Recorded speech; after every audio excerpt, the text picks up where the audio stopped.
వాగీశాద్యా సుమనస సర్వార్థానాముపక్రమే యం నత్వా కృతకృత్యా సుస్తన్నమామి గజాననం. గురుబ్రహ్మా గురుర్విష్ణు గురుర్దేవో మహేశ్వర గురుస్సాక్షాత్ పరం బ్రహ్మ తస్మై శ్రీ గురవే నమః.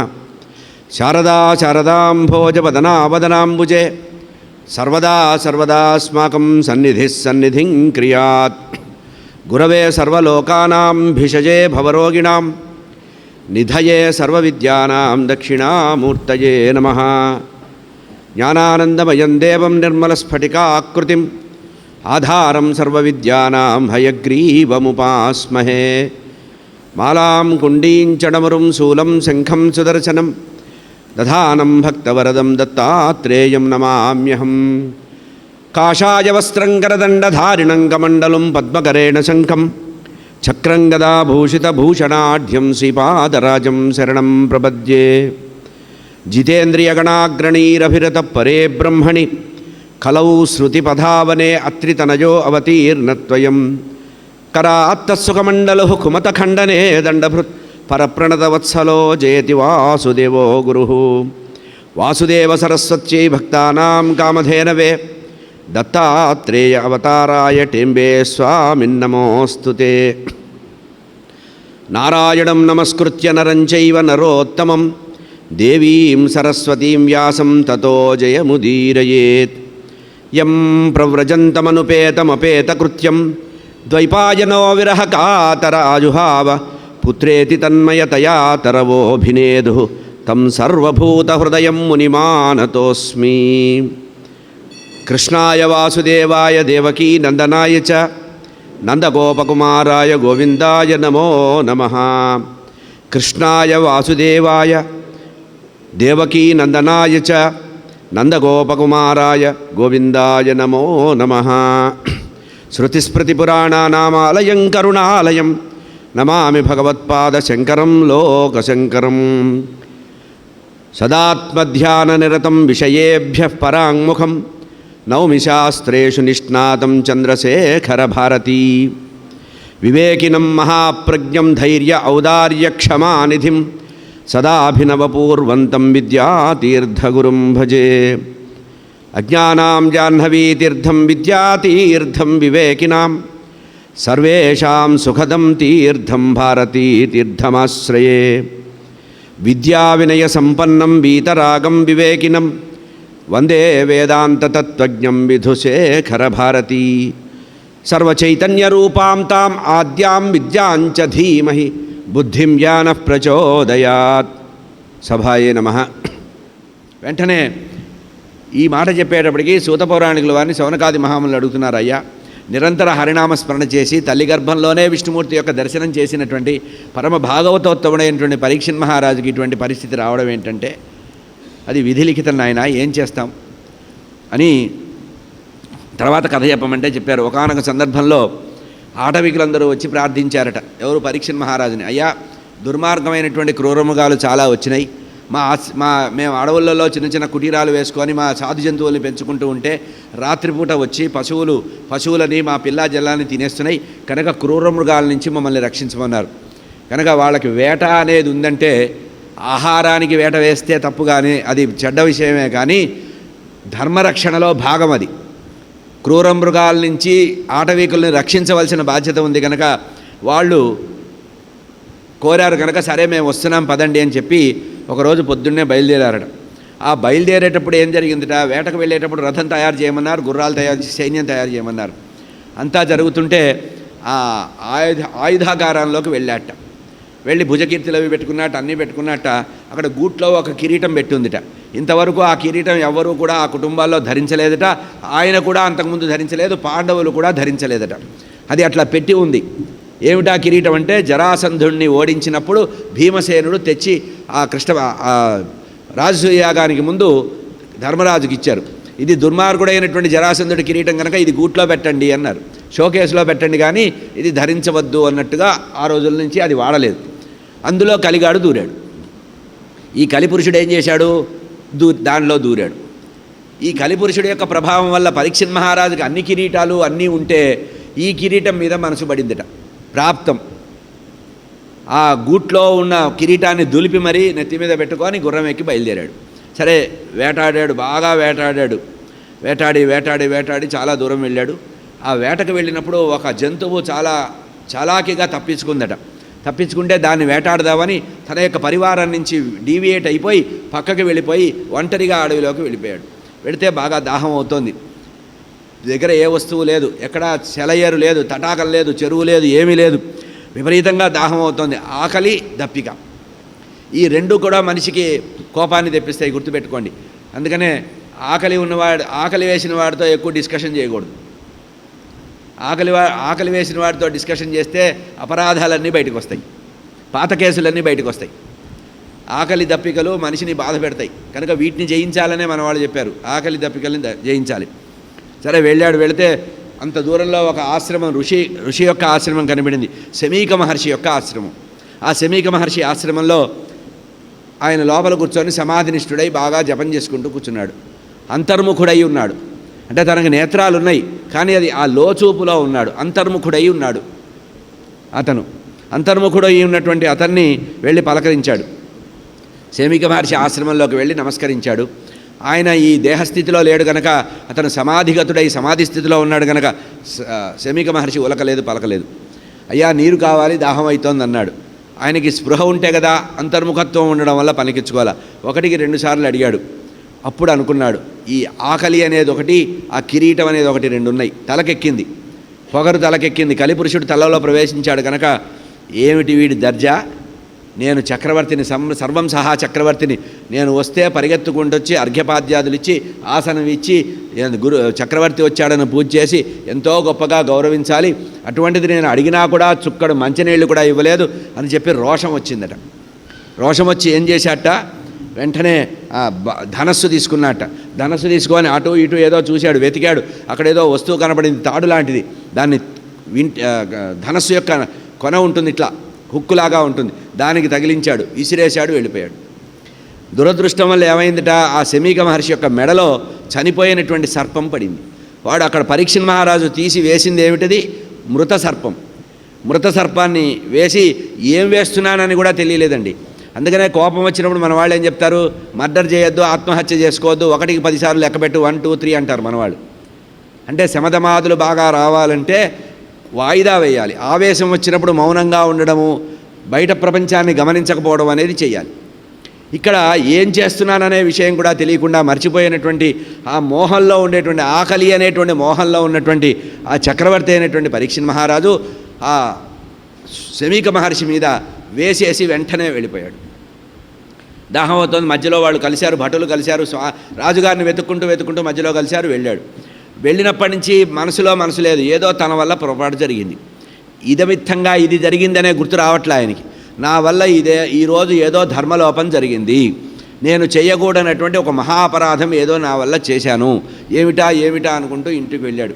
ఇంటికి వెళ్ళిన తర్వాత ఆ కిరీటం తీసి మళ్ళీ గుట్లో పెట్టేటప్పటికి గుర్తొచ్చింది, అబ్బా ఒక ఋషి ఆశ్రమానికి వెళ్ళాను, అక్కడ పాపం ఆయన ఏదో అంతర్ముఖుడై ఉన్నాడు, సమాధిష్ఠుడై ఉన్నాడు, నాకు పాడు దాహం అనేది అప్పుడే వచ్చింది, ఆ పాడు దాహంతో నేను చేయకూడనటువంటి ఏదో ఒక దురాచారం చేయడం జరిగింది. ఈ పాపం వల్ల నాకు నేను చేసిన ఈ తప్పు వల్ల నాకు ఏ శాపం వస్తుందో అది తొందరగా నన్ను అనుగ్రహించుగాక అని కోరుకున్నట్టు. ఇది భాగవతోత్తముడు యొక్క ధర్మం. ఎవడు చూడలేదు కదా అని చెప్పి అబ్బో నేను శుద్ధపూసని అనుకుంటారు చాలామంది. ఇంటికి వచ్చినటువంటి పరీక్షణ్ మహారాజు కిరీటం తీసి ఏమన్నాడు, ఈరోజు నా వల్ల ఒక మహా అపరాధం జరిగింది, ఈ అపరాధం వల్ల ఏ పాపమైతే ఉందో ఆ పాపానికి సంబంధించిన అనుభవము శాపరూపంలో నన్ను తొందరగా అనుగ్రహించుగాక, నన్ను పాపరహితుణ్ణి చేయుగాక కృష్ణ పరమాత్మ అనుగ్రహంతో అన్నాడు. అక్కడ శమీక మహర్షి యొక్క కుమారుడు శృంగి అనేటువంటి వాడు ఆడుకుంటున్నాడు, పిల్లవాడు ఆడుకుంటుంటే ఒక పిల్లవాడు అటు ఇటు ఆశ్రమంలోకి వెళ్ళి శమీక మహర్షి మెడలో ఉండేటువంటి మృత సర్పాన్ని చూశాడు, ఈ గుర్రం మీద వెళ్తున్నటువంటి రాజుగారిని చూశాడు. ఈ 2 టాలీ చేసుకొని పిట్టకథ చెప్పాడు. ఎవరికి? శృంగి అనేటువంటి మహర్షికి. మీ నాన్నగారి మెడలో ఎవడో వచ్చి రాజు అనుకుంటాను, రాజులాగానే ఉన్నాడు, కిరీటం ఉంది, అన్నీ ఉన్నాయి, వాహనాలు ఉన్నాయి, ఆయన చనిపోయిన పాముని మీ తండ్రి మెడలో వేశాడు అని. వీడు ఇక్కడే కూర్చున్నాడండి, వాడు అప్పుడే విద్య నేర్చుకుంటున్నాడు, ఆగ్రహ శక్తిని అప్పుడే నేర్చుకుంటున్నాడు, విద్యను నేర్చుకుంటున్నాడు. వాడు ఏమనుకున్నాడు, ఓహో ఇంత ప్రమాదం జరిగిందా అని అక్కడే ఉండేటువంటి కౌశికి అనే నది ఉందిట, కౌశికీ నది. ఆ కౌశికీ నదిలో జలం తీసుకొని వెంటనే అన్నాడు, ఇత్యుక్త రోషతామ్రాక్షో వయస్య ఋషిబాలక. ఈ విధంగా తండ్రికి జరిగినటువంటి అవమానం ఏదైతే మృత సర్పం మెడలో వేయటం అనే సంఘటన జరిగిందో అది ఋషిబాలకుడు ద్వారా తెలుసుకున్నటువంటి అతను కౌశిక్యాపి ఉపస్పృశ్య, కౌశికీ నదిలో జలాన్ని పట్టుకొని చేతులు కడుక్కొని ఉపస్పృశ్య వాగ్వజ్రం విసర్జయ, వాక్కు అనేటువంటి వజ్రాన్ని విసిరేశాట. వాక్కు అంటే శాపవాక్కుని ప్రయోగించాడు. ఏమని? ఇది లంఘిత మర్యాదం తక్షకా సప్తమేహని. ఏ దుర్మార్గుడైతే రాజు అనేటువంటి వేషంలో వచ్చి లోకంలో ఉండే మర్యాద, సజ్జనులు సాధువులైనటువంటి వారు ఋషీశ్వరుల జోలికి వెళ్ళకూడదో అటువంటి వారిని అమర్యాద చేశాడో, ఏ విధంగా లంఘిత మర్యాదను అతిక్రమించాడో వాడిని తక్షక సప్తమేహని, తక్షకుడు అనేటువంటి మహాక్రూరమైన గంభీరమైన విషం కలిగినటువంటి తక్షకుడు అనేటువంటి సర్పము సప్తమేహని 7వ రోజున దక్ష్యంతి స్మ కులాంగార, వాడిని దహించి వేయుగాక అని శాపాన్ని పెట్టాడు. చూడండి, వాడెక్కడున్నాడో చూడలేదు, వాడెవడో తెలియదు, పాము మెడలో చూడలేదు, తండ్రికి ఉన్న అవస్థ చూడలేదు, తన దగ్గర విద్య ఉన్నది కదా అని చెప్పి ఆ విద్యను ప్రయోగించాడు. ఏడుస్తూ ఆటని పూర్తి చేసుకొని తండ్రి దగ్గరికి వెళ్ళాడు. ఆశ్రమంలోకి వెళ్ళి చూశాడు, తండ్రి మెడలో మృత సర్పం పడుంది. పెద్దగా ఏడిచాడు. తండ్రికి రాజు చక్రవర్తి అరిస్తే వినపడలేదు నీళ్లు కావాలని, కొడుకు ఏడిస్తే వినపడింది. చూడండి, ఇది విధి చాలా బలీయంగా ఉంటుంది. కొడుకు పెద్దగా ఏడ్చేటప్పటికీ సమాధి భంగమయ్యి, నాయనా ఎందుకు ఏడుస్తున్నావురా అన్నాడు. అనేటప్పటికీ చెప్పాడు, ఏమీ లేదు, ఎవడో దుర్మార్గుడు వచ్చాట, నీ మెళ్ళలో చూసుకో ఏముందో అన్నాడు. ఏముందన్నాడు. ఇట్లా చూసేటప్పటికి ఏదో సర్పం ఉంది, తీసి అవతల బారేశాట. దీనికి ఎందుకురా బాధపడతావు, ఏమని జరిగిందిరా, ఇక్కడ జరిగింది ఏమిటి, దీనికి ఇంత రచ్చ చేస్తావేంటంటే, కాదు, ఈ దుర్మార్గుడు ఎవడైతే ఈ పని చేశాడో వాడు 7వ రోజు చస్తాడు తక్షకుడి చేతిలో అని శపించి వచ్చాను నాన్నగారు అన్నాడు. దుర్మార్గుడా, ఇంత అన్యాయం చేశావురా, చేయకూడని పని చేయకూడదు. అనుగ్రహ శక్తి ఆగ్రహశక్తి భగవంతుడు మనకిచ్చాడు కదా, వాటిని పదిలపరుచుకొని ధర్మ సంస్థాపన కోసి ధర్మం కోసం వాడాలి. ధర్మం కోసం వాడాలి, కానీ మనకున్న శక్తియుక్తులన్నీ కూడా ఇష్టం వచ్చినట్టు వాడకూడదు. ఏదో ముఖ్యమంత్రులను చేయడానికో లేదా ఇంకోడిని చేయడానికో యజ్ఞయాగాదులు చేస్తుంటారు చూసారా. లోకంలో ధర్మము కోసము, సమాజం ఆరోగ్యంగా ఉండడానికే తపశ్శక్తిని వినియోగించుకోవాలి. నిత్యము అనుగ్రహం, లోకానుగ్రహం కోసమే ఋషులైన వాళ్ళు కానీ యతీశ్వరులైన కానీ జగద్గురువులు కానీ నిత్యము కూడా లోకక్షేమం కోసమే చేయాలి. ఒక వ్యక్తి బాగుండాలని కానీ ఒక వ్యక్తి బాగా లేడుని కానీ లేదు. అందుకనే జగద్గురువు తమ యొక్క అనుగ్రహ భాషలో ఎప్పుడూ ఒక మాట చెప్తారు, మాకు రాజకీయాలతో సంబంధం లేదు, ఎవరు మా దగ్గరకు వచ్చినా వారు నేరుగా శిష్యులే అవుతారు, కానీ బయటికి వెళ్ళేటప్పుడే వారు బలానా అవుతారు, కానీ లోపల ప్రవేశించినప్పుడు మాత్రం మా అనుగ్రహంలో మా శిష్యులే అవుతారు. ఇటీవల కూడా విధుశేఖర భారతీ స్వామి వారు చెన్నైలో కూడా ఇదే మాట చెప్పారు. అంటే ఎవరికి భగవంతుడి ఎవరైతే నిజమైనటువంటి అనుగ్రహ శక్తి ఉన్నారో, ఎవరైతే నిర్మలమైన మనస్సు ఉంటుందో వారి నోటి నుంచి శాపవాక్కులు రావు.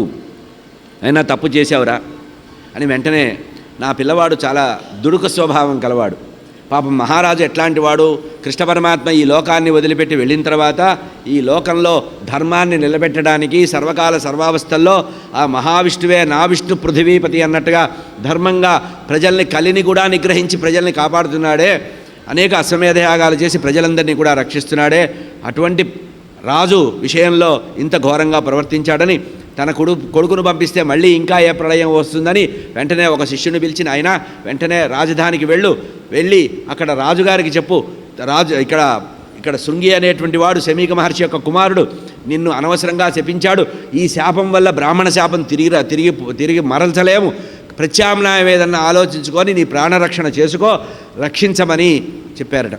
వీడు రొప్పుతూ శిష్యుడు వెళ్ళేటప్పటికి రాజుగారి దగ్గరికి నేరుగా పంపించేశారు. ఆశ్రమాల నుంచి ఎవరొచ్చినా ప్రోటోకాల్ ఉండదు రాజుగారి దగ్గర కనుక వెంటనే పిలిచి లోపలికి రమ్మన్నారు. అయ్యా ఏం లేదు, మా గురువుగారు పంపారు, ఆ గురువుగారు ఇట్లా బలాని విషయం చెప్పారు, నిన్ను రక్షించుకోవడానికి నువ్వు ఏదైనా రెమెడీ యాక్టివిటీ చేయమని చెప్పారు, ప్రత్యామ్నాయ ఏర్పాట్లు చేసుకోమంటే, నేను ఎంత అదృష్టవంతుడిని అన్నట్ట పరీక్షిత్ మహారాజు. నేను చెయ్యగానే నాకు వెంటనే అనుభవానికి వస్తోందంటే భగవంతుడు నా పట్ల ఎంత కరుణామయుడు.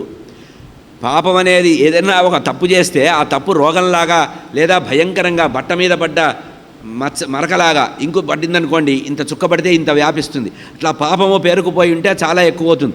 అందుకనేట మహాత్ములైన వాళ్ళు ఎప్పుడైనా భగవంతుడు ప్రత్యక్షమయ్యి నువ్వు చేసినటువంటి పాపాన్ని ముందు అనుభవిస్తావా, పుణ్యం ముందు అనుభవిస్తావా అంటే యోగులైనటువంటి వాళ్ళు ముందు పాపాన్ని అనుభవిస్తామంటారట. మనమైతే ముందు అది తర్వాత వాయిదాలో ఏ ప్రభుత్వం వచ్చి రద్దు చేస్తుంది, ముందు పుణ్యమే అనుభవిస్తామంటాం. కానీ ఇక్కడ ఏమనుకున్నాడు, కృష్ణ పరమాత్మ యొక్క సేవా భాగ్యం ఎంత గొప్పది.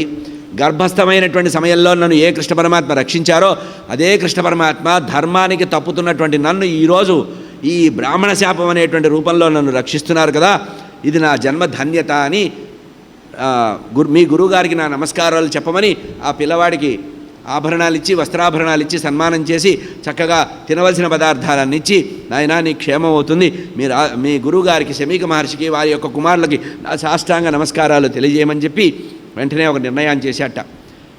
7 రోజుల్లో శరీరం పోయేవాడు ఇంకా ఏ పని చేయకుండా వెంటనే యోగము ద్వారా శరీరాన్ని నియమించుకోవాలని నిర్ణయించుకున్నాడు. ప్రాయోపవేశం చేయాలనుకున్నట్ట. ప్రాయోపవేశం అంటే శరీరంలో ప్రాణం పోయే వరకు కదలకుండా తదేకంగా ఒకే నియమంతో ఉండడం. ఒకే నియమం, నిద్రాహారాలు లేకుండా ఆకలి దప్పులను జయించి అన్నీ కూడా వదిలిపెట్టి దర్భలు పరుచుకొని శరీరం త్యాగం చేయడానికి సిద్ధంగా ఉండడం. ఇది ప్రాయోపవేశం. అంటే అర్థం ఏంటి? ప్రాయోపవేశం అంటే యోగము ద్వారా, యోగ సాధన ద్వారా శరీరంలో ఉండేటువంటి ప్రాణాన్ని బయటికి పంపడం. అంటే బ్రహ్మరంధ్రం ద్వారా ఈ శరీరంలో ఉండేటువంటి ఆ ప్రాణాన్ని బ్రహ్మరంధ్రం ద్వారా ఊర్ధ్వలోకాలకి పంపడం. ఇట్లా నిర్ణయించుకొని గంగాతీరం, దీన్నే సుఖస్థలి అంటారు, గంగాతీరంలో ప్రాయోపవేశం కూర్చున్నట్ట. దర్భలు పరుచుకున్నట్ట. అన్ని సంఘాలు వదిలిపెట్టాడు. మంత్రులను పిలిచాడు. తన కుమారుడైనటువంటి జనమేజయ మహారాజుని రాజును చేయమన్నాడు. ఆయనకి 4 కొడుకులు, అందులో పెద్దవాడు జనమేజయ మహారాజు. అతనికి రాజ్యం అప్పజెప్పమని వెంటనే మంత్రులు, సామంతులు, పురోహితులందరినీ అప్పజెప్పి నా కుమారుణ్ణి మీరు కాపాడండి, ధర్మంగా ప్రజల్ని పరిపాలించడానికి సహకరించండి అని ప్రాయోపవేశం. ఇప్పుడు నిర్ణయించుకుంది ఏంటంటే పరమాత్మ యొక్క పాదాలని ఆశ్రయిస్తూ పరమాత్మ యొక్క పాద సంస్మరణం చేస్తూ పరీక్షిత్ మహారాజు ప్రాయోపవేశానికి కూర్చున్నట్ట. ఇట్లా పరమభాగవతోత్తముడైన పరీక్షిత్ మహారాజు ప్రాయోపవేశానికి కూర్చున్నాడని లోకలోకాంతరాల్లో తెలిసిపోయింది. అప్పటికే ధర్మాత్ముడు ఏ పని చేసినా అందరికీ తెలిసిపోతుంది. అట్లా ఈయన్ని చూద్దామని చెప్పి ఈయన శరీర త్యాగం చేసేటప్పుడు ఒక ధర్మాత్ముడు, పరమధార్మికుడైన వాడు శరీరం వదిలేటప్పుడు చూసి తరించాలని లోకలోకాంతరాల నుంచి శిష్య పరివారాలతో సహా వచ్చారట ఋషులు. ఒక పెద్ద లిస్టే ఉందండి. ప్రాయోపవేశం చేస్తున్న గంగా తీరంలో సుఖస్థలిలో వచ్చి పరీక్షిత్ మహారాజు దగ్గరకు వచ్చిన వారు ఎవరంటే అత్రి మహాముని, త్రివిధ తాపాలని పోగొట్టుకున్నటువంటి దత్తాత్రేయ స్వామి యొక్క తండ్రి. శిష్య పరివారాలతో అత్రి మహర్షి వచ్చాడు. నియమనిష్టలతో జీవించేటువంటి వశిష్ఠ మహర్షి వచ్చాడు. చవన మహర్షి వచ్చాడు. శరద్వంతుడు, అరిష్టనేమి, భృగు మహర్షి, అంగిరసుడు, పరాశరుడు, విశ్వామిత్రుడు, పరశురాముడు, ఉతథ్యుడు, ఇంద్రప్రమదుడు, ఇడాప్రమదుడు, యుద్మవాహనుడు, మేధాతిథి, దేవలుడు, అర్షివేణుడు, భరద్వాజుడు, గౌతముడు, పిప్పలాదుడు, మైత్రేయ మహర్షి, ఔర్వుడు, అగస్య మహర్షి, ఇంతేకాకుండా వ్యాస మహర్షి, నారద యోగిందుల వారు, ఇంతమంది వచ్చారట. వచ్చిన వాళ్ళ వెంట 100 మంది శిష్యులు వచ్చారట. వాళ్ళ వెంట పరివారం కూడా వచ్చారట. ఇట్లా అందరూ వచ్చేటప్పటికీ అందరికీ నమస్కరించాట. అప్పటికే ప్రాయోపవేశంలో కూర్చున్నాడు కనుక తాను ఎవరికీ లేచి ఉపచారాలు చేయకూడదు కనుక అక్కడ మంత్రుల్ని, పురోహితుల్ని కూర్చోబెట్టాడు. ఎవరొచ్చినా వారికి ఆతిథ్యం ఇవ్వాలని. అట్లా అందరికీ కూడా ఏర్పాట్లు చేసి అందరికీ నమస్కరించి చెప్పాడు. వాళ్ళందరికీ నమస్కరించి, అయ్యా మీరు వచ్చిన పని మీకైతే తెలిసే ఉండవచ్చు, కానీ నేను చెప్పవలసిన ధర్మం నాకుంది కనుక ఊరక రారు మహాత్ములు, మీరు అనవసరంగా రారు కనుక ప్రత్యేకమైన ఈ వార్త మీకు తెలిసే ఉంటుంది. అయినా ఉరగాధీసు విషానలంబున మేనొప్పింతం శక్కింప, నాకు బ్రాహ్మణ శాపం వల్ల సర్పము కాటు వేస్తుంది అనే విషయం మీ అందరికీ తెలుసు కనుక ఆ తర్వాత నిర్ణయం మీకు తెలియదు కనుక ఆ నిర్ణయాన్ని నేను చెప్తున్నా. బ్రాహ్మణ ప్రేరితుడై తక్షకుడు 7వ రోజు వచ్చి నన్ను కాటు వేయడానికి సిద్ధంగా ఉంటే ఆ కాటుకి నేను ఆహ్వానిస్తున్నాను. ఈ తుచ్చమైన పాంచభౌతికమైన శరీరాన్ని వదలడానికి నేను సిద్ధంగా ఉన్నాను. అయితే ఇంతమంది మహాత్ములు వచ్చారు కనుక నాకు ఒక చిన్న విషయం చెప్పండి. నేను ఈ 7 రోజులు ఏం చెయ్యాలి, ఏం చేయకూడదు, ఏం చెయ్యాలి, ఏం చేస్తే పరమాత్మ యొక్క పరిపూర్ణ అనుగ్రహం ఉంటుంది, మళ్ళీ జన్మరాహిత్యం ఉంటుంది, ఏం చేయడం వల్ల, ఏం చేయకూడని పని చేస్తే పతనం అవుతాను కనుక డూస్ డోంట్స్ అంటూ ఉంటారు కదా. మనం డాక్టర్ దగ్గరికి పోతే కూడా చెప్తూ ఉంటారు ఆయన ఏమి చేయకూడదు, ఏం చేయాలి. అట్లాగే వీళ్ళు చెప్పారు. బ్రాహ్మణ ప్రేరితుడైనటువంటి నేను ఏం చేయాలో చెప్పండి అంటే అప్పుడు నేను అన్ని సంఘాలు కూడా వదిలిపెట్టానన్నాడు. ఎట్లా కూర్చున్నట్ట? మనకు కూడా అవకాశం ఉంటే దేహత్యాగ సమయంలో ఇట్లా ఉండాలండి. పరీక్షిత్ మహారాజులాగా ఎట్లా ఉన్నట్టు ఈయన ప్రాయోపవేశం దర్భాసనాలను ఉత్తర దిక్కుగా దర్భాల యొక్క అగ్రాలని ఉత్తర దిక్కుగా పెట్టుకున్నట్ట. తాను మాత్రం దర్భాలన్నీ కూడా తూర్పు దిక్కుగా పెట్టాట. దర్భ అగ్రాలు తూర్పు దిక్కుగా పెట్టుకున్నాడు, తాను మాత్రం ఉత్తర దిక్కుగా కూర్చున్నట్ట. ఉత్తర దిక్కుగా కూర్చొని అందరికీ నమస్కరిస్తున్నాడు. ఈ సమయంలో దేవతలు పుష్పవర్షం కురిపించారట. ఆహా, ఇంత భాగవతోత్తముడు లోకంలో ఎక్కడా చూడవు. అన్ని సుఖాలు ఉంటే చివరి క్షణం వరకు వాయిదా వేసుకుంటూ స్టే ఆర్డర్లు తెచ్చుకొని బతకాలనుకుంటారు కదా. అటువంటిది 7 రోజులు ముందే పోతానని తెలిసినటువంటి వ్యక్తి శరీరాన్ని తుచ్చంగా భావన చేసి, కేవలంగా భావన చేసి శరీరాన్ని వదిలేయడానికి నిర్ణయించుకున్నాడు కదా. ఏం చెయ్యాలి? సప్తాహంబుల ముక్తికేగడు గతిని చర్చించు భాషింపరే. ఇప్పుడు మన మధ్యలో మాటలు లేవు. మాట్లాడుకోవాలంటే ఒకటే, సప్తాహంబుల ముక్తికేగు గతి. 7 రోజుల్లో ముక్తి పొందేటువంటి మార్గం ఏదో ఉంటుందో, సులభమైన ఉపాయం ఏదో ఉంటుందో అది నాకు చెప్పండి. ఇక అడిగితే చెప్పేవాళ్ళు చాలామంది ఉంటారు, ఉచిత సలహాలు ఇచ్చేవాళ్ళు చాలామంది బోర్డులు పెట్టుకునే ఉంటారు. ఒక్కొక్కడు ఏం చెప్పారో చూడండి. ఒకడన్నట్ట, అయ్యా యోగం ప్రాక్టీస్ చేయి. ఇంకోటన్నట్ట, తపస్సు చేయి, తపస్సు చేస్తే మంచిదన్నట్టు. ఇంకోటి దానం చేయమన్నట్ట. ఇట్లా పరస్పరం అందరూ కూడా ఒక్కొక్కళ్ళు సలహాలు ఇచ్చుకుంటున్నారట. ఏ సలహా కూడా ఆయనకి నచ్చలేదుట.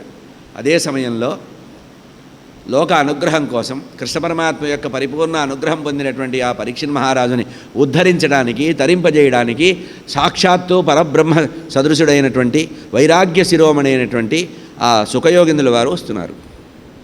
మన కథలో ఇప్పుడు ప్రవేశించారు సుఖయోగిందుల వారు. హరయే నమః. ఎట్లా ఉన్నట్ట? సుఖవేంద్రుడు వారు దిగంబరుడుగా ఉన్నట్ట, ఆజానుబాహువుగా ఉన్నట్ట. లంబపీవరం మంచి బలిష్టమైనటువంటి బాహువులు ఉన్నాయట. కాళ్ళు కూడా చాలా గట్టిగా ఉన్నాయట. 16 ఏళ్ల వయసులో ఉన్నట్ట. 16 ఏళ్ల వయసులో సుకుమారమైన పాదాలతో, చేతులు పెద్దగా పొడుగ్గా ఉన్నాయట. శరీర అంగములన్నీ కూడా సాముద్రికా శాస్త్రంలో ఎట్లా చెప్పారో అట్లా తీర్చినట్టుగా ఉందట. అంటే రామచంద్రమూర్తి విషయంలో చెప్తారే అట్లా ఉన్నాయట. ఈ భుజము చాలా గంభీరంగా ఉందిట. ముఖము చాలా తేజస్సుతో ఉందట. మెడ శంఖంలాగా ఉందిట. ఎత్తు చాలా గొప్పగా ఉందిట. చెవులు సుందరంగా ఉన్నాయట. కనుబొమ్మలు కూడా తీర్చినట్టుగా ఉన్నాయట. అట్లా వెలిగిపోతున్నారట. పరమాత్మ యొక్క సుఖయోగిందుల వారి యొక్క హృదయం చాలా విశాలంగా ఉందట. విశాలమైన వక్షస్థలము, మంచి బాహువులు, శ్యామవర్ణంలో ఉన్నారట. శ్యామవర్ణం అంటే కృష్ణ పరమాత్మ అంటే శ్రావణ మేఘములాగా ఉంటారు అన్నారు. జలదము అన్నారు. జలదం అంటే మామూలు జలదం కాదు, శ్రావణ మేఘము. అందుకనే స్వామి శ్రావణ మాసంలో పుట్టారు. నా రంగు ఏమిటని కొట్టుకొని వస్తారని శ్రావణ మాసంలో కారు మబ్బులు, వర్షానికి ఉపకరించేటువంటి మబ్బు. అంటే మామూలుగా నీలమేఘం ఉంటుంది. నీలమేఘం కాదు, దూది పింజల్లాగా ఉండే తెల్లమేఘం కాదు. పరమాత్మ 3 వర్ణాలకు సంబంధించిన మాట. ఎరుపు, తెలుపు, పసుపుట. అదొక విచిత్రమైన వర్ణం. ఇట్లా 3 వర్ణాలు అంటే కృతయుగము, త్రేతాయుగము, ద్వాపరయుగం 3 లక్షణాలు కలిగినటువంటి సత్వరజస్తమో గుణాత్మకమైనటువంటి అతీతమైనటువంటి గుణంగా ఉన్నారు. అట్లా కృష్ణ పరమాత్మ రాగా దిగంబరుడుగా ఉన్నట్ట. వెంట్రుకలన్నీ కూడా నల్లగా ఉన్నాయట. తుమ్మెదలు మూగినట్టుగా ఉన్నాయట. వంకులు తిరిగి ఉన్నాయట. చేతులు పొడుగ్గా వేళ్లాడుతున్నాయట. అతని లక్షణాలు చూస్తే ఒక మహామునీశ్వరుడు వచ్చినట్టుగా అవధూత లోకధర్మ తిరస్కారాన్ని పొందేట. అతని వస్తుంటే అతని వెంట ఆడవాళ్ళు, చిన్న పిల్లలు, ముసలివాళ్ళు వస్తున్నారట. ఏది? ఇతను ఒంటి నిండా దుమ్ము కొట్టుకొని ఉన్నాడు కదా, ఇతను ఎవరో విచిత్రంగా ఉన్నాడని చెప్పి ప్రాకృతులైన జీవులందరూ వచ్చారట. ఎప్పుడైతే ఈ నదీ తీరానికి వచ్చారో వాళ్ళందరూ వెళ్ళిపోయారు. ఎందుకంటే వచ్చేటప్పటికి ఇక్కడ ఉండేటువంటి 1000 మంది ఋషులందరూ కూడా చేతులు జోడించి నిలబడి నమస్కరిస్తున్నారు. అబ్బో ఈయన ఎవరో పెద్ద ఆయన అనుకొని ఆ వెంటబడ్డ వాళ్ళందరూ కూడా వెనక్కి వెళ్ళిపోయారట. అయితే పరీక్షిత్ మహారాజు అప్పటికే ప్రాయోపవేశంలో ఉన్నాడు కనుక ఆయన ఏమీ మాట్లాడకుండా చేతులు జోడించి నమస్కరించి లేవలేదట. లేవలేకుండా శిరస్సుతో మాత్రమే సేవ చేశాట. తల వంచి నమస్కరించాట. తన యొక్క సేవకులతో చెప్పాట. మర్యాదతో సుఖయోగిందుల వారిని కూర్చోబెట్టమని ఆసనం ఇచ్చి, ఉచితమైనటువంటి ఉన్నతాసనం ఇచ్చి సుఖయోగిందుల వారికి నమస్కరించి సాష్టాంగ నమస్కారాన్ని మానసికంగా చేశారట. ఇక ఋషులందరూ కూడా నమస్కరించారట. ఆ నమస్కరించిన గ్రూపులో వ్యాస మహర్షి కూడా సాష్టాంగ నమస్కారం చేశారట. ఎవరికి? సుఖయోగిందుల వారికి. అంటే అక్కడ జ్ఞానం అనేటువంటి స్థాయి వయసు కంటే జ్ఞానం చాలా గొప్పది. మీరు గమనిస్తూ ఉంటారు కదా, యతీశ్వరులకి తండ్రి నమస్కరిస్తారు. యతీశ్వరులు ఎదురైతే తండ్రి సాష్టాంగ నమస్కారం చేయాలి.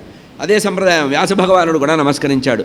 అవధూతగా ఉండి లోకధర్మ తిరస్కారం చేసినందుకు వెంటనే చెప్పాడు, నమస్కరించాడు. అదృష్టం కొద్దీ కృష్ణ పరమాత్మే మిమ్మల్ని పంపించినట్టుగా భావన చేస్తున్నాను. నా జన్మ ధన్యమైంది. నాకు మోక్షం అనేది కరతలామలకం. ఇంకా నాకు బాధ లేదు, వేదన తీరిపోయింది. ఇంతవరకు సంశయాస్పదుడై ఉన్నాను, నేను ఇప్పుడు చాలా ప్రశాంతంగా ఉంటాను. ఉరగాధీసుడు విషాణము నొప్ప, నేను కేవలము విషానికి భయపడను, నేను సిద్ధంగా ఉన్నానని చెప్పి అప్పుడు ప్రశ్నించాడండి. సుఖయోగిందుల వారిని అడుగుతున్నారు. ఎవరు? పరీక్షిత్ మహారాజు అడుగుతున్నారు. అయ్యా, ఇట్లా సర్పము, తక్షకుడు అనేటువంటి సర్పం వల్ల నాకు శాపం వచ్చింది. ఆ బ్రాహ్మణ బాలుడు శృంగి అనేటువంటి వాడు శపించాడు. 7 రోజులు దాటి బతకనట. 7 రోజుల్లో శరీరం వదిలిపెట్టేవాడు ఏం చెయ్యాలి? ఏం చేస్తే భగవంతుడు ప్రసన్నం అవుతాడంటే, ఇక్కడతో ప్రథమ స్కంధం అయిపోయి ద్వితీయ స్కంధం ప్రారంభమైంది. ఈ ద్వితీయ స్కంధాన్ని సాధన లీల అంటారు. సాధన లీల, సాధనకు సంబంధించిన విషయం. ఈ వ్యాఖ్యానం చేసినటువంటి శ్రీధరస్వామి వారు ద్వితీయం అద్వితీయం అన్నారు. 2వ స్కంధం అద్వితీయమైన స్కంధము అన్నారు. ఇందులో ఏం చెప్పబడిందంటే సగుణ పరబ్రహ్మ, నిర్గుణ పరబ్రహ్మ యొక్క రూప విలాసాలు చెప్పబడ్డారు. సగుణోపాసన, నిర్గుణోపాసనలు కూడా చెప్పబడ్డాయి.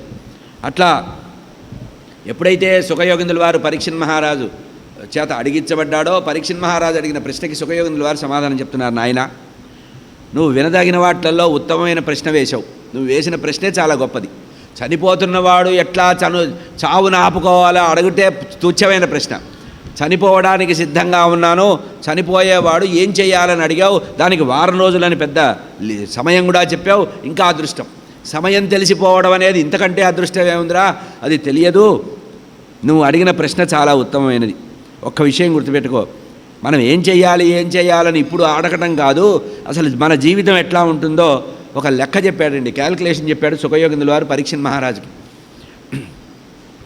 మన జీవితం 100 సంవత్సరాలు అనుకుంటే అందులో నిద్రతో, శారీరకమైన భోగాలు అనుభవించటంతో వెళ్ళిపోతుంది. ఇది రాత్రి అంటే 100 సంవత్సరాలు ఉందంటే ఆయుష్, 50 సంవత్సరాలు నిద్రేగా. 50 సంవత్సరాలు రాత్రి, 50 సంవత్సరాలు పగలు కనుక అంటే 50 రోజులో సగం అనుకోండి పోని.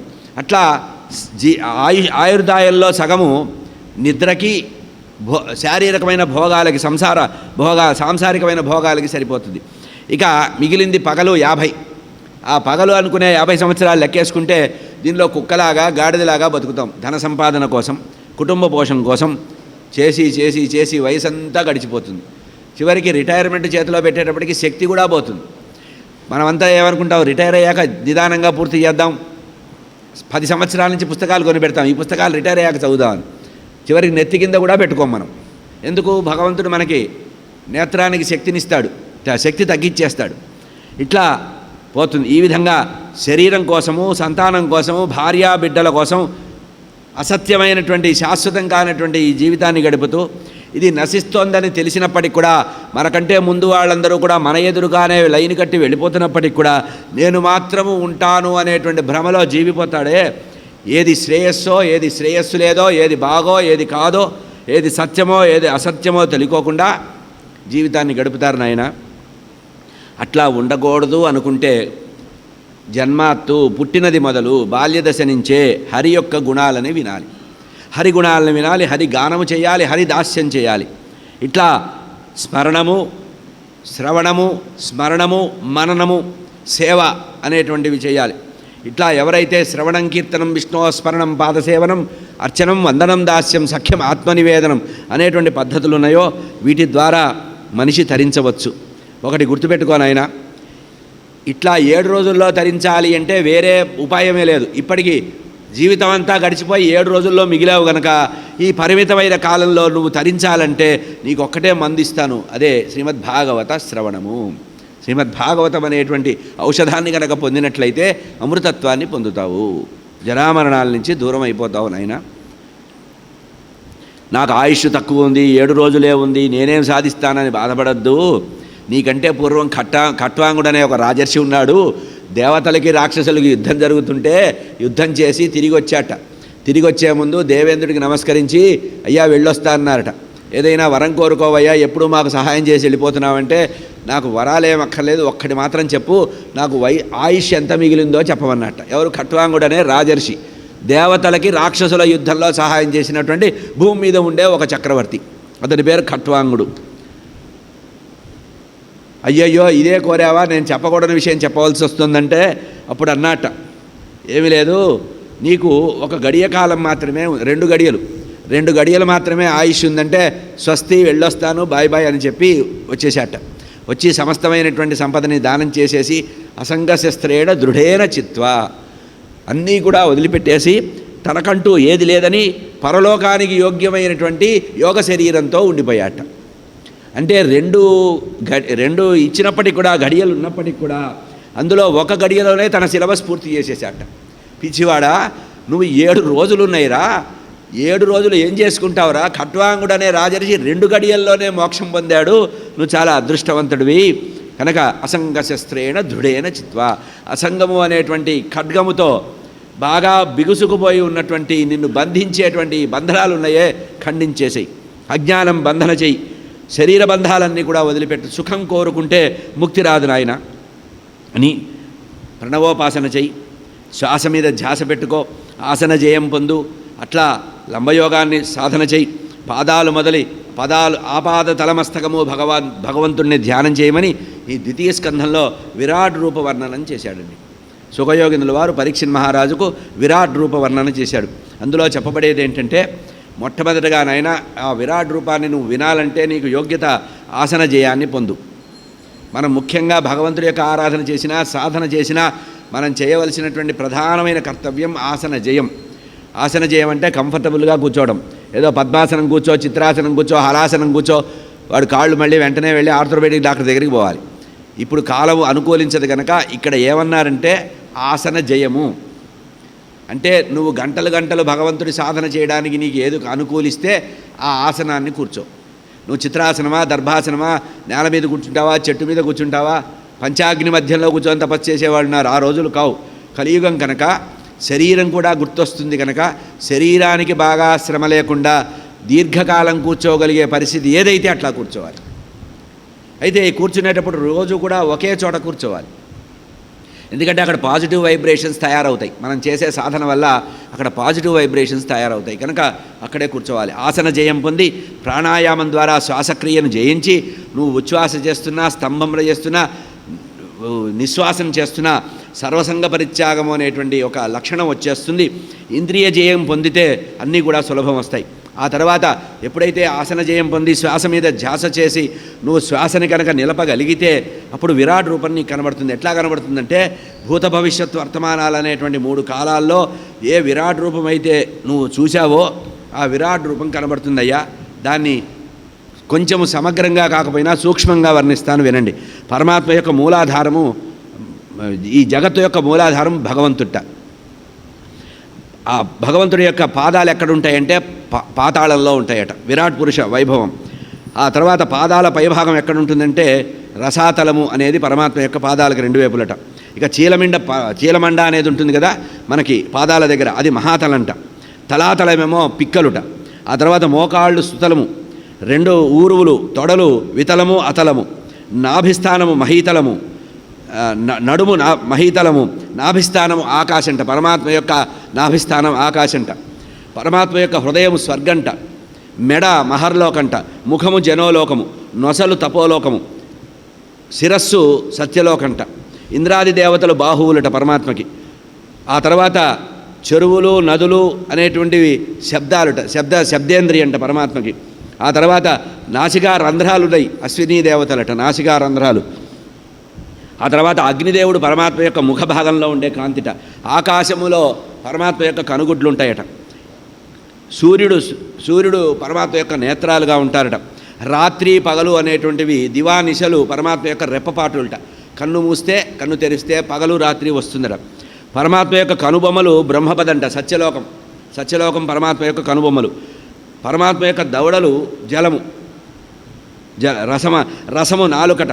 పరమాత్మ యొక్క శిరస్సు అంటే బ్రహ్మరంధ్రం ఏదైతే ఉందో అది వేదాలు పరమాత్మ యొక్క బ్రహ్మరంధ్రం. కోరలు యమధర్మరాజుట. దంతాలు, మీరు భగవద్గీతలో విశ్వరూప సందర్శనం చూశారు కదా, చదువుతారు కదా, ఇదే అది. దంతాలు అల్పస్నేహాలట. పరమాత్మ యొక్క చిరునవ్వే మాయ. పరమాత్మ నవ్వాడంటే వాడు బుట్టలో పడ్డట్టే, మాయలో పడ్డట్టే. ఇట్లా పై పెదవి సిగ్గుట, కింది పెదవి లోభంట. పై పెదవి కింది పెదవి. మనం కూడా గమనించండి, ప్రతి వాళ్ళలో పరమాత్మ ఉంటాడు. మనం ఎప్పుడైనా ఆనందం వచ్చినా కోపం వచ్చినా కింది పెదవినే కొరుకుతాం, పై పెదవి ఎవడు కొరకడు, కింది పెదవినే కొరుతాం. ఎందుకంటే లోభము కింది పెదవిలో ఉంటుందట. హృదయము ధర్మముట, వెనక భాగము అధర్మంట. దీనికే గుర్తుపెట్టుకోవాలి. దేవాలయాలకు వెళ్ళినప్పుడు వెనక తలకాయ పెట్టి మొక్కుతూ ఉంటారు. దేవాలయంలో వెనక వైపు అధర్మం ఉంటుంది, స్పృశించకూడదు, తల తగిలించకూడదు. దేవాలయాల్లో అంతా నల్లగా జిడ్డుగారి ఉంటుంది వెనక వైపు గర్భాలయానికి. ఎందుకంటే అధర్మం వెనక ఉంటుందట, ముందు ధర్మం ఉంటుందట. అందుకనే భగవంతుడిని ఎదురుగా నమస్కారం చేయాలి. ఆ తర్వాత పరమాత్మ యొక్క అనేకమైనటువంటి శరీర అవయవాలన్నీ చెప్పారు. పురుష సూక్తంలో చెప్పినటువంటి ఆ మొత్తం వివరం అంతా కూడా చెప్పారు. ఇదంతా చెప్పిన తర్వాత భగవంతుడి యొక్క స్థూల సూక్ష్మ రూపాలు చెప్పారు. ఆ తర్వాత సద్యోముక్తి క్రమముక్తి అని 2 మాటలు చెప్పారు. సద్యోముక్తి అంటే అర్థం ఏంటంటే ఇన్స్టెంట్గా శరీరాన్ని వదలాలి అనుకుంటే వదిలిపెట్టడం, ఇక ఇది వద్దు అనుకొని వదిలిపెట్టడం. దానికి అష్టాంగ యోగ సాధన ద్వారా చేశారు. ఇక్కడ ఒక మాట చెప్పారు, ఇది చెప్తున్నాను కానీ నాయనా ఇది ఎవరూ పాటించకూడదు అని చెప్పారు. ఇది చెబుతున్నాను, ఇది శాస్త్రంలో ఉన్న విషయం కనుక చెప్తున్నాను కానీ మెడికల్ హాల్లో ఉన్న మందులన్నీ మనం తినకూడదు కదా.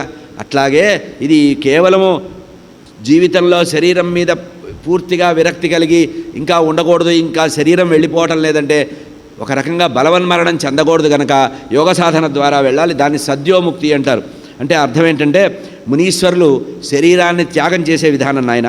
పురుషుడు తన యొక్క కాలి మడమ భాగాన్ని ఆ అధోభాగము విసర్జక అవయవంలో గట్టిగా ఒత్తిపెట్టి ఆ తర్వాత వాయువుని పైకి తీసుకొని సహస్రారం దాకా, ముందు నాభి ప్రదేశం దాకా వెన్నెముక ద్వారా ప్రసారం చేస్తూ ఆ తర్వాత సహస్రారం దాకా నిలిపి వక్షస్థలాన్ని విశుద్ధ చక్రం ద్వారా నిలిపి ఆ తర్వాత పరమాత్మని తలుచుకుంటూ బ్రహ్మరంధ్రాన్ని భేదించుకొని శరీరం వదలాలి.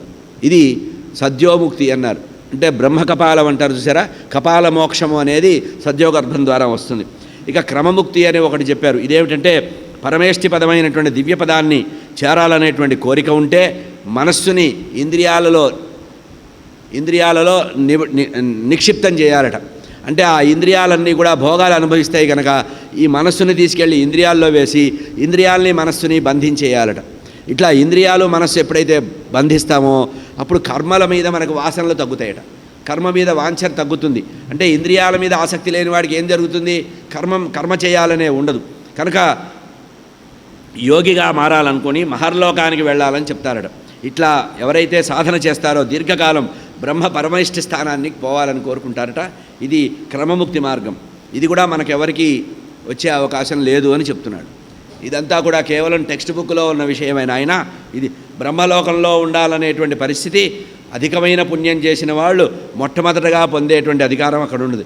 ఎవరైతే బ్రహ్మాదులను ఉపాసిస్తారో వాళ్ళు బ్రహ్మదేవుడి సహా ముక్తి పొందుతారు. ఎప్పుడు మహాప్రళయం వచ్చినప్పుడు ముక్తి పొందుతారు. భగవంతుని ఉపాసిస్తూ అభీష్ట ప్రకారం బ్రహ్మాండాన్ని భేదించుకొని వెళ్ళాలనుకుంటారో వాళ్ళకు కూడా ఈ క్రమముక్తి మార్గం అనేది మనకి చెప్పబడింది నాయన. ఇక ఈ 2 మార్గాలు మర్చిపో, చెప్పాను కానీ ఇది సాధ్యం కాదు, ఇది శాస్త్ర విషయం, నీకు సులభమైన మార్గం చెప్తున్నాను. 7 రోజుల్లో వదిలిపెట్టాలని నువ్వు ఉన్నావు కనుక భక్తుడైన వాడు, నిజమైనటువంటి భక్తి ద్వారా భగవంతుడిని చేరాలనుకున్నవాడు పృథివీ మొదలైనటువంటి పంచభూతాలని, పృథివ్యాపస్తేజో వాయురాకాశాలు, ఈ పృథివ్యాపస్తేజో వాయురాకాశైన పంచభూతాల యొక్క ప్రభావంతో శరీరంలో అంశాలుగా ఉండేటువంటి ఆ పంచభూతాలని అంతర్లీనం చేసుకుంటూ ఒక్కొక్క భూతాన్ని బయటికి పంపిస్తూ అర్చామార్గంలో భగవంతుడిని చేరవచ్చు. అర్చామార్గంలో జ్ఞాన మార్గంలో పరమాత్మని చెప్పచ్చు. ఈ 2 మార్గాలు కూడా సద్యోముక్తికి క్రమముక్తికి భిన్నంగా ఉంటాయి నాయన. ఇక ఇది కూడా కష్టం అనుకుంటావా, ఇంకా సులభమైన మాట చెప్తున్నాను అన్నారు. అంటే అలోపతి ఆయుర్వేదం అయింది, ఇప్పుడు హోమియోపతి. చాలా సులభమైన మాట. ఏమి చెప్పారంటే కథారూపంలో భగవంతుడి యొక్క గుణనామ కీర్తనలు చెయ్యి, భగవంతుడి గుణం విను, భగవంతుడి యొక్క లీలలు విను, భగవంతుడు ఏమి లీలలు చేశాడో అవన్నీ అనుభవపూర్వకంగా తెలుసుకో. కథారూపంగా విని ఆ విన్న కథని గాన రూపంలో చేస్తూ భగవంతుడిని కీర్తి చేస్తూ సజ్జన సాంగత్యం చేస్తూ అసంగుడు అంటే అనవసరమైన విషయాలతో లంపటం పెట్టుకోకుండా ఉండేవాడు అసంగుడు. అట్లా అసంగంగా ఉంటూ జ్ఞానరూపం స్మరిస్తూ పరమాత్మ యొక్క కథల్ని మాత్రమే వింటూ పరమాత్మలోనే లయమైపోయేవాడు భక్తి మార్గంలో శ్రేష్ఠుడినైనా. ఈ రకంగా నువ్వు వెళ్ళడం చాలా ఉచితమని నాకు అనిపిస్తోందని ఆ తర్వాత భగవద్భక్తి ద్వారా కోరికల్ని సాధించుకోవడానికి ఏం చేయాలో ఒక లిస్టు చెప్పారు భాగవతంలో. అంటే బ్రహ్మవర్చస్సు కావాలంటే బ్రహ్మదేవుని పూజించు, ఇంద్రియ సుఖం కావాలంటే ఇంద్రియుని పూజించు, సంతానం కావాలంటే దక్ష ప్రజాపతిని పూజించు, సంపత్తు కావాలంటే దుర్గాదేవిని పూజించు, మళ్ళీ లక్ష్మీదేవిని పూజిస్తాం. అందుకనే వివరంగా చెప్పటంలా. సంపద కావాలంటే దుర్గాదేవి, శరీరంలో తేజస్సు కావాలంటే అగ్నిదేవుడు ఉపాసన చేయాలట. అందుకనే అగ్నికార్యం చేయాలి. తేజస్వి భూయాసం వర్చస్వి భూయాసం అన్నాదో భూయాసం అంటారే. ధనం కావాలంటే అష్టవసువుల్ని పూజ చేయాలట. బలం కావాలంటే రుద్రుడిని సాంబసదాశివుడిని పూజించాలట. అన్నం కావాలంటే దేవమాత అయినటువంటి అదితిని స్మరించాలట. ఇట్లా అనేకమైనటువంటి మార్గాలు చెప్పారు. ఇక ఇవన్నీ కూడా నీకు మార్కెట్లో దొరికే వస్తువులైనా, ఇక ఏ కోరిక లేని వాడి గురించి మాత్రం నేను చెప్పదలుచుకున్నాను. నాకెందుకో నీకు అదే ప్రత్యేకంగా చెప్పాలనిపిస్తోంది. ఏ కోరిక లేనివాడు, పోనీ నీ పక్కన చాలామంది కూర్చున్నారు కదా, వాళ్ళకి కోరిక ఉంది, ఇంకా ఉండాలనే ఉన్నారుగా. కోరికలు నీకు కోరికలు బాగా ఉన్న వాళ్ళకి, మోక్షం కోరే వాళ్ళకి భక్తి అనేటువంటి మార్గం ఒకటి ఉంది. ఆ భక్తిని ఉపాసించు, పరమాత్మని పూజించు. భగవంతుడి మీద ఎవరైతే సర్వాత్మన భావన చేస్తాడో, సత్పురుషుల స్నేహం ఎవడైతే బాగా చేస్తాడో వాడికి ముక్తి సులభంగా వస్తుంది. భగవన్నామము ద్వారా ముక్తి పొందవచ్చు. నామమే భగవంతుణ్ణి ఇస్తుంది. ఈ మాట చెప్పేటప్పటికీ శౌనకాది మహామునులు నైమిసారణ్య మహాక్షేత్రంలో సూత పౌరాణికుల వారిని అడిగారు. అయ్యా, ఆయన ఏదో చెప్తున్నాడు, ఈయనేదో వింటున్నాడు, బాగానే ఉంది, మధ్యలో మా అనుమానాలు ఎవరు తీరుస్తారు? మధ్య మధ్యలో మీకు బ్రేకులు వేస్తుంటాం కనుక మేము అడిగింది చెప్పాల్సిందే అని ప్రశ్న వేశారు. అయ్యా, బాగానే ఉందయ్యా, మరి మనలాంటి వాళ్ళ పరిస్థితి ఏమిటంటే, అప్పుడు సూత పౌరాణికులు ఒక అందమైన మాట చెప్పారండి. భగవంతుడు చాలా దయామయుడయ్యా. ఎవరైతే తనని నిరంతరము స్మరిస్తూ ఉంటారో సూర్యోదయ సూర్యాస్తమయ సమయాల్లో వారి యొక్క క్షేమాన్ని కోరుతాట భగవంతుడు. ఎవరైతే అవకాశం ఉండి కూడా భగవంతుడి యొక్క నామ గుణ కీర్తన చేయడో పగలు రాత్రి అనేటువంటి స్కేలు పెట్టి వాడి ఆయుష్ని కొలుస్తూ ఉంటాట. టేపు పెట్టుకొని పగలు రాత్రి కొలుస్తూ వాడి ఆయుష్ని కట్ చేస్తూ ఉంటాట. ఎవరు? సూర్యభగవానుడు, లోకసాక్షి అయిన సూర్యభగవానుడు. కనుక ఉదయాస్తమయాలు జ్ఞానానికి కారణం. అజ్ఞాని అయిన వాడికి మృత్యుకారకము ఉదయాస్తమయాలు. ఒకరోజు అయిపోయిందంటే మన జీవితంలో ఒక ఆయుష్ తీరినట్టేగా. కనుక ఇట్లా ఆయుష్ను హరిస్తారు. కనుక భగవంతుడి పట్ల ఎవరికైతే నిర్మలమైనటువంటి భావన ఉంటుందో వాడు భగవంతుడిని సులభంగా చేరుతారు అని చెప్తున్నారు. ఇక్కడ శౌనకాల వారు చెప్తున్నారు. ఎవరికి? సూత పౌరాణికుల వారు అడుగుతుంటే ఈయన మొదలుపెట్టాడు. ఈ మాట ఎందుకు అడుగుతున్నారని శౌనకాలు చెప్తున్నారు. విష్ణుకీర్తనంబు వినని కర్ణంబులు కొండబిలములు, చక్రిపద్యంబులు చదవని జిహ్వలు కప్పజిహ్వలు, శ్రీ మనోనాథుని వీక్షింపని కన్నులు కేకి పింఛాక్షులు, కమలాక్షు పూజనము గాని హస్తంబులు శవహస్తంబులు. చూడండి ఎంత ఘోరంగా అంటే మనం బాగా తపన చెందాలని చెప్పాడు. హరిపద తులసీదళామోదిత లేని ముక్కు పంది ముక్కు, గరుడగమను భజనగతి లేని పదములు పాదపములు పాదపటలము అనగా. అయ్యా, భగవంతుడి గురించి విననిటువంటి వాడి చెవులు కుక్క చెవులు అన్న. ఊరపందితో సమానం, కుక్కతో సమానం, ఒంటెతో సమానం, గాడిదతో సమానం అని చెప్పారు. ఇక మళ్ళీ శౌనకాదులు చెప్తున్నారు సూత పౌరాణిక వారితో. నారాయణుని దివ్య నామాక్షరములపై కలుగని మనము కఠిన శిలలు.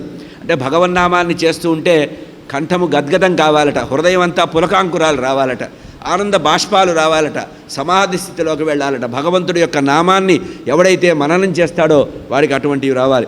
ఎవడైతే భగవంతుడి యొక్క గుణాన్ని విన్నప్పుడు కానీ, లీలలు విన్నప్పుడు కానీ, నామాన్ని విన్నప్పుడు కానీ ఎవడి హృదయము ద్రవించదో వాడి శరీరము బండరాయి.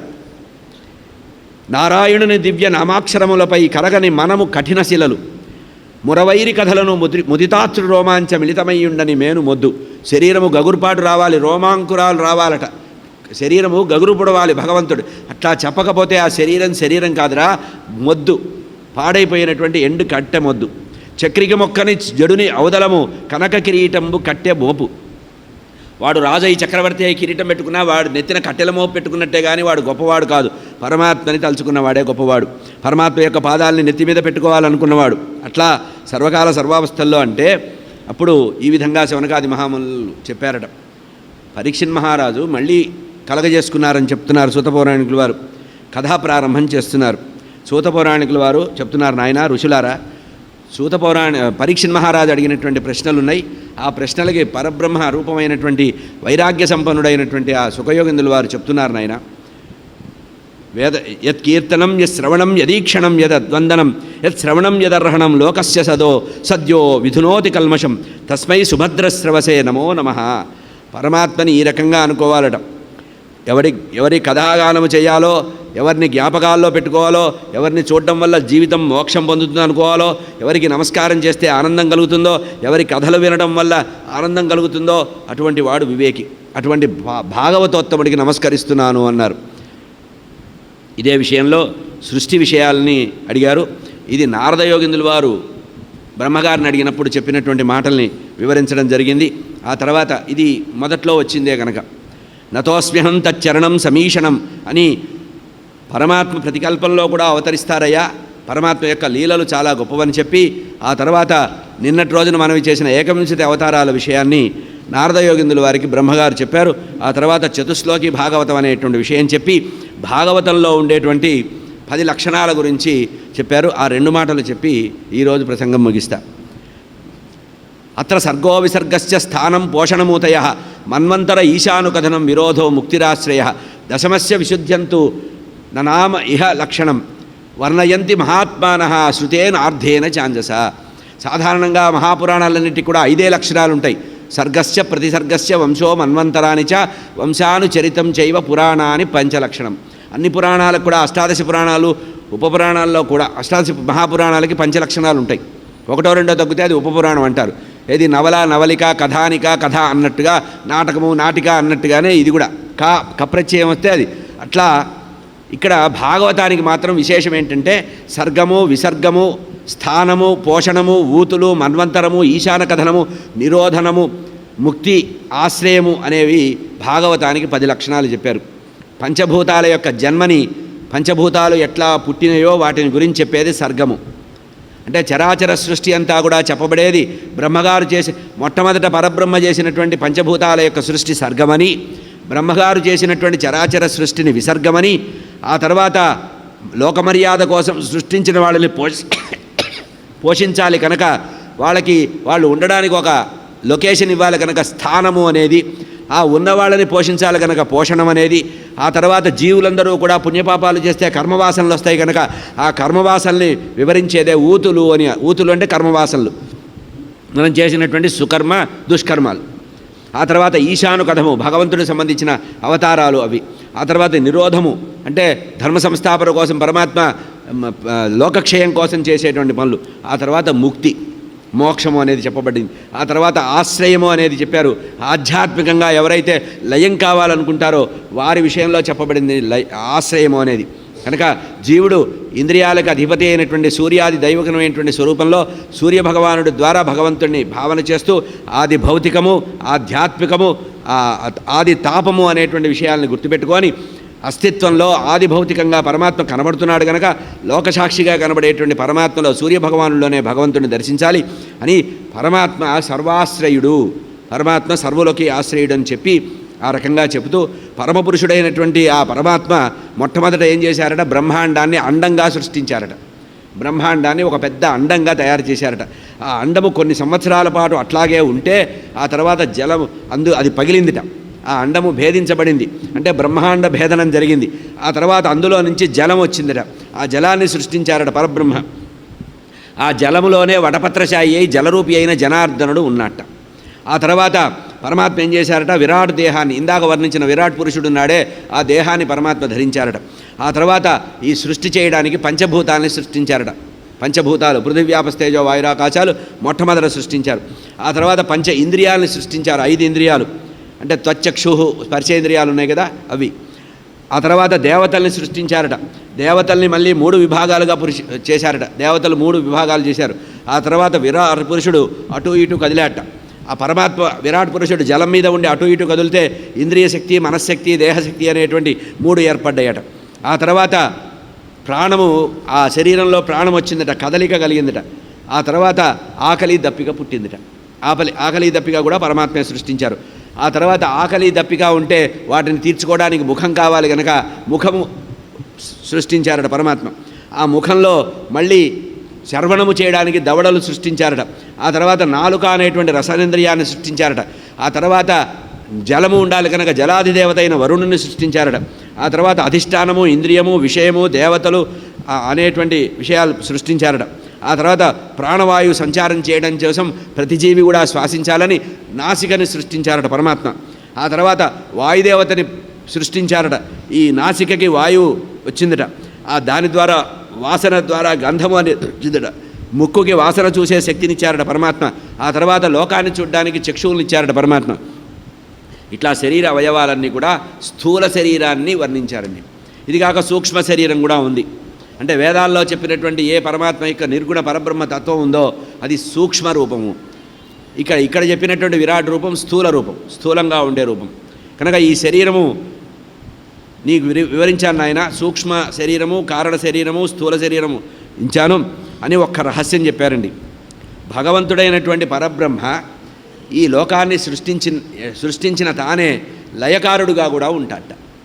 అంటే పరమాత్మ ఏ సృష్టినైతే చేశారో ఆ సృష్టిని మళ్ళీ ఉపసంహరించుకుంటారట. ఉపసంహరించుకొని తనలో లయం చేసుకుంటారట.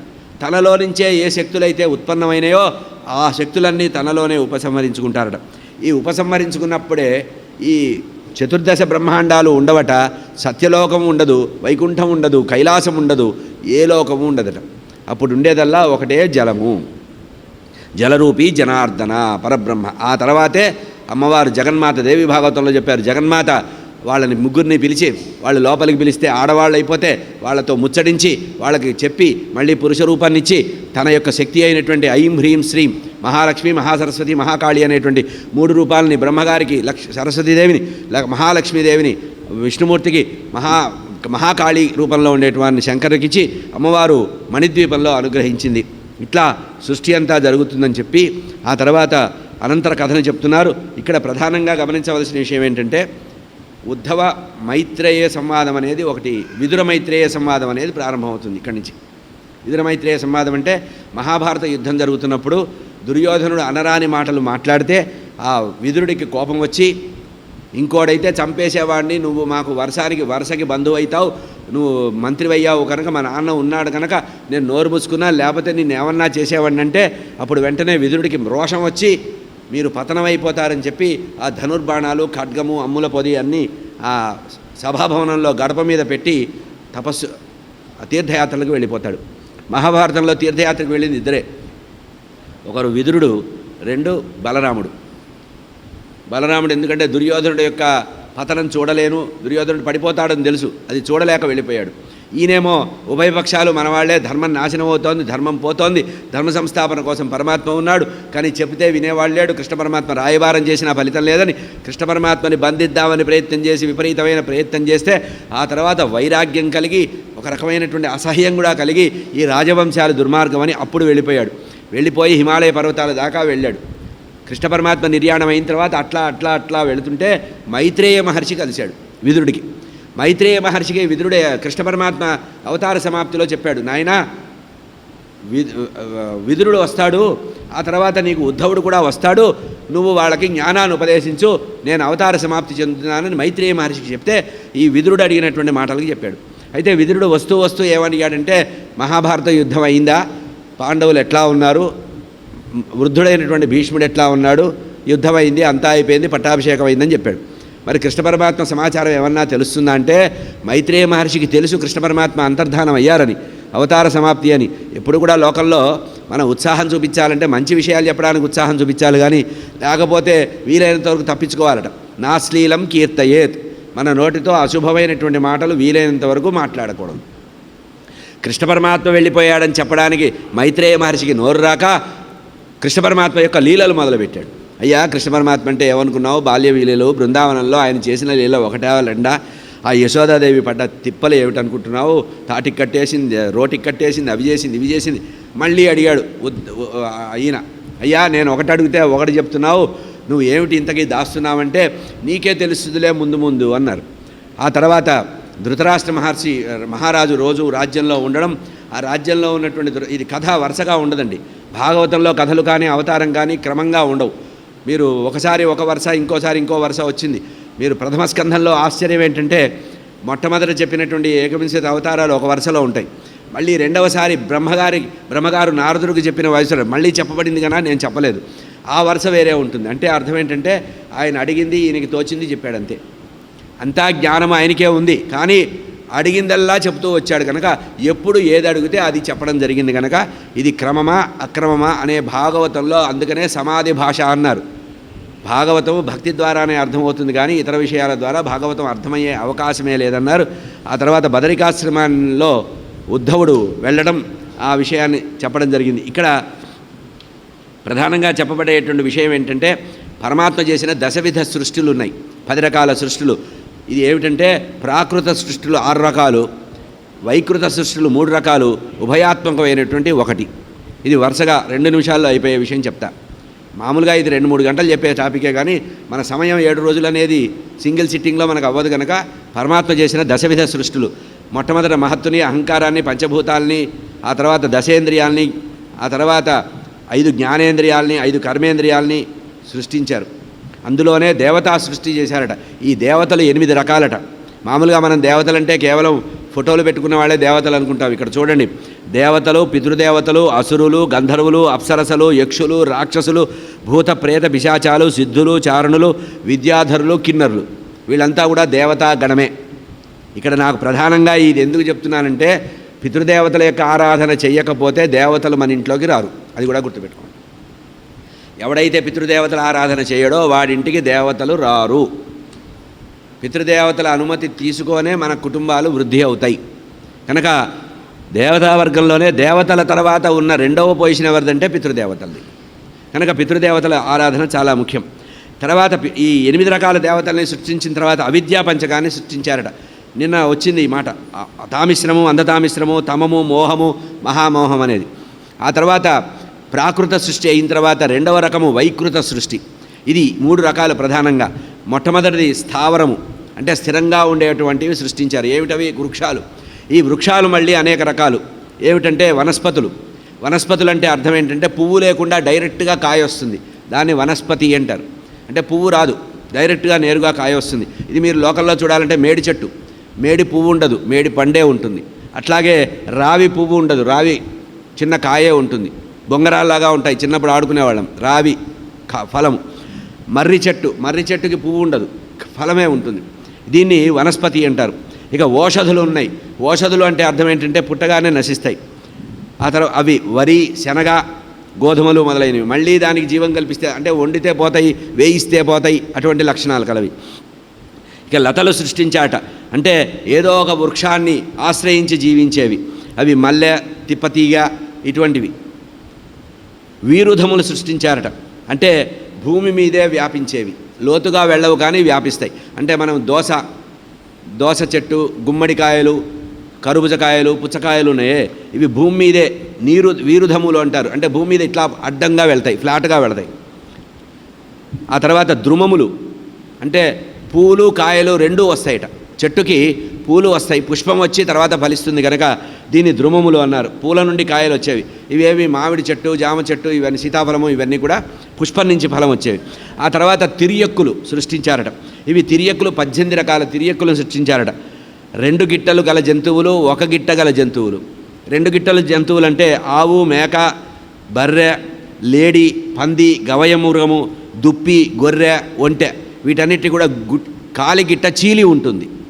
ఇక చీలకుండా ఒకటిగా ఉండే ఒంటి గిట్టలు ఉన్నాయట. గాడిద యొక్క గిట్ట చీలి ఉండదు, బిట్టుగా ఉంటుంది.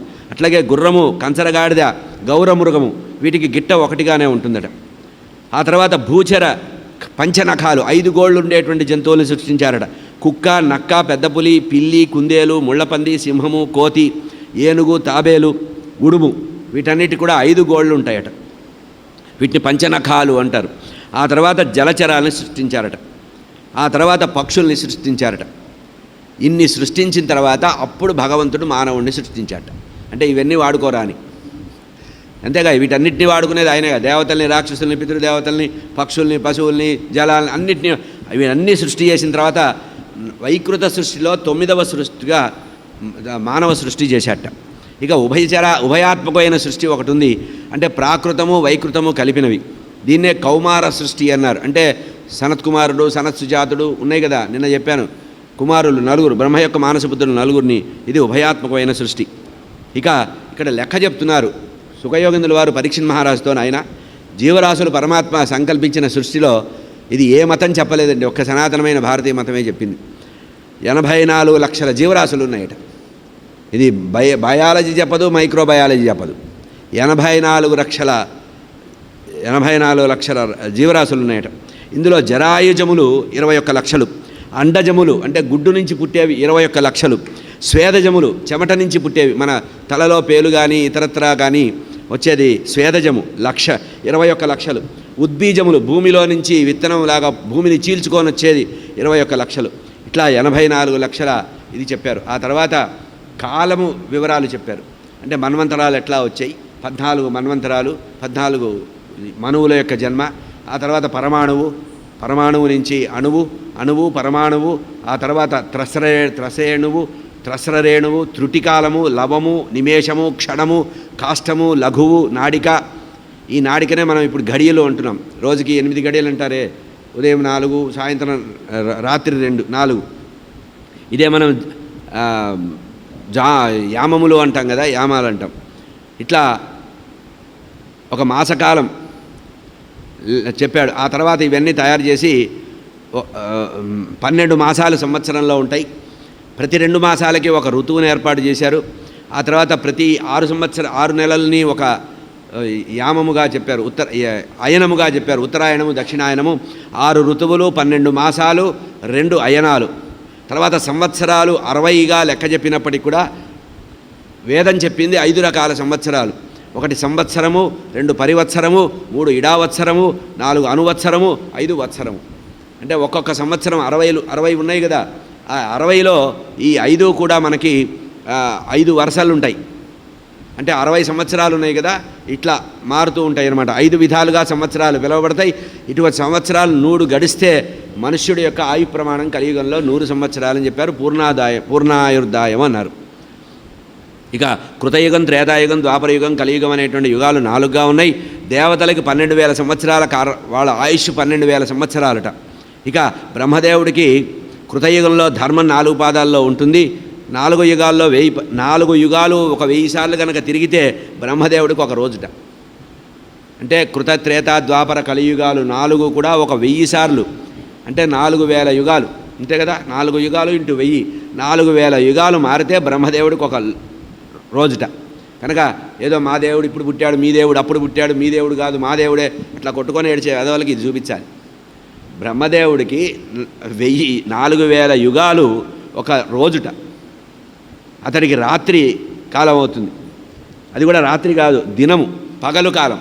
మళ్ళీ ఇంకో 4000 అయితే ఆయనకి రాత్రి అవుతుందట. ఇట్లా బ్రహ్మదేవుడి 14 మనువులు పుడతారట. ఆయన పగటి కాలంలో ఆయన పొద్దున్న లేచి పడుకునే వరకు 14 మంది మనువులు, 14 మనువులు పుడతారట.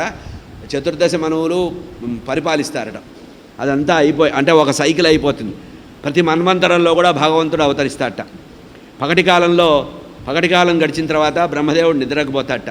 అప్పుడు ముల్లోకాలు కూడా అంధకారంలోకి వెళ్ళిపోతాయి అని చెప్పి వివరించారు. ఆ తర్వాత అనేకమైనటువంటి సృష్టులు చెప్పారు. బ్రహ్మగారు చేసినటువంటి విశేష సృష్టి గురించి రేపటి రోజున రుద్ర సృష్టి అనేది రేపు సకాలంగా మనవి చేస్తా.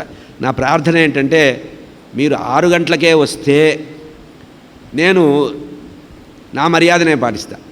ఎవరి లిమిట్స్లో వాళ్ళు ఉందాం. ఎందుకంటే నాకు సిలబస్ చాలా ముఖ్యం. ఇంత చేసినా నేను చాలా వెనకబడి ఉన్నా. మిమ్మల్ని చూస్తేనేమో చెప్పాలనిపిస్తోంది. మరి ఎవరన్నా కొంచెం లేచి కదిలితే అన్నా వీళ్ళు ఏదో అలసిపోయారనుకుంటా. మీరు కదలపోతే నాకేమో టైం తెలియట్లేదు, సిలబస్ అవ్వటం లేదు. కనుక దయచేసి నా ప్రార్థన ఏంటంటే, భగవంతుడిచ్చిన సమయం పరమేశ్వర స్వరూపం, కాలం పరమేశ్వర స్వరూపం. 6 గంటలకు మీరు వస్తే యథాసంభవంగా కార్యక్రమాన్ని వీలైనంత వరకు కథలు పూర్తి చేసుకుందాం. ఈరోజు మహాపర్వం, కార్తీక సోమవారం. కార్తీక మాసంలో సోమవారం ఉమామహేశ్వరులు ఆనందంగా నాట్యం చేసేటువంటి సమయం, సంధ్యా సమయం. ఈ కార్తీక మాసంలో స్వామివారు జగద్గురువులు ప్రతి కార్తీక సోమవారం కూడా, అంటే శ్రావణ సోమవారం చేసినట్టే కార్తీక సోమవారంలో విశేషంగా పూజ చేస్తారు.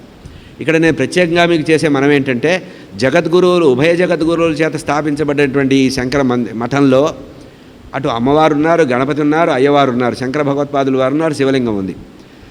చాలా సులభంగా ఎక్కడో లైన్లో ఉండి కొట్టుకొని తెచ్చి వాళ్ళు 2 చెంబులు నీళ్ళు ఇచ్చి వేసేసి వెళ్ళిపోండి అయిపోయింది అభిషేకం అనుకోకుండా, మనకి తీరిగ్గా జరిగేటువంటి ఒక మంచి స్థానం, జగద్గురువులు స్పృశించినటువంటి ఆ చైతన్యం ఉన్నటువంటి దేవాలయంలో అర్చన, శ్రీచక్రార్చన కానీ అభిషేకం కానీ ఈ కార్తీక మాసంలో చేసుకోండి. పెద్ద కష్టమేం కాదు, సులభంగా చేసుకోండి. సామూహికంగా చేసుకోవచ్చు, ఒక్కొక్కళ్ళు చేసుకోవచ్చు. మాసమంతా చేయమనుంది. మన ఇళ్లలో నియమాలు సరిపోవు కనుక మనం తాగేవి బూతుపాలు, మనం తాగేవి నల్లా నీళ్లు, అంతే కదా. బూతు ప్యాకెట్లే కదా, బూతులో ప్యాకెట్లు తెచ్చుకొని తాగుతాం. బూతు పాలు తిన్నవాళ్ళం బూతు పాలతో అభిషేకం చేయలేం. కనుక చక్కగా దేవాలయంలో అర్చన చేసే అవకాశం ఉంది. జగద్గురువుల యొక్క అనుగ్రహంతో అనంతపురంలో చక్కటి సువిశాలమైనటువంటి దేవాలయం, ప్రశాంతంగా ఉండేటువంటి ప్రదేశం కనుక ఈ మాసాన్ని వీలైనంత వరకు విశేషంగా వాడుకోండి. మీ అర్చన చేయడం వల్ల మీ సొంతంగా మీరు అది సంపాదించుకొని వెళ్ళచ్చు. 10 మందితో పాటు చేసే దానికంటే మీరు వైయక్తికంగా కూడా చేసుకునే అవకాశం ఇక్కడ ఉంది కనుక నేను కూడా స్వయం తీర్ణ పరాంతారయత్ అన్నారు. నేను కూడా చేసుకుందామని అనుకున్న తర్వాత నాకు ఎలిజిబిలిటీ, మీకు చెప్పే ఎలిజిబిలిటీ నాకు వచ్చింది కనుక నేను వరుసగా చేసుకుందాం అనుకున్నాను. 3 దేవాలయాలు 3 రోజులు. మీరు కూడా ఈ కార్తీక మాసం అంతా కూడా రొటేషన్ మీద వరుసగా దేవాలయాల్లో అర్చనాదులు చేయించుకోండి. భగవంతుడి యొక్క కృపకి పాత్రలు కాండి.